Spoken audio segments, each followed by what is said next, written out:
Praise the lord. దేవుడు మిమ్మల్ని దీవించుగాక. ఈ దినము మనకు అనుగ్రహించబడిన వాగ్దానము, తుదకు ప్రభు యొక్క మహాశక్తిని బట్టి ఆయన యందు బలవంతులై ఉండుడి. ఎఫెసీ పత్రిక 6వ అధ్యాయం 10వ వచనం.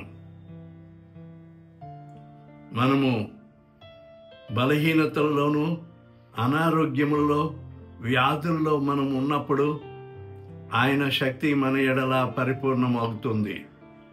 ఆయన వైపు నీవు చూస్తే నీ బలహీనతలో ఆయన శక్తి పరిపూర్ణమవుతుంది. దేవుడు ఈ వాక్యము నీ వెనికిడిలో ఆశీర్వదించుగాక. ఆమేన్.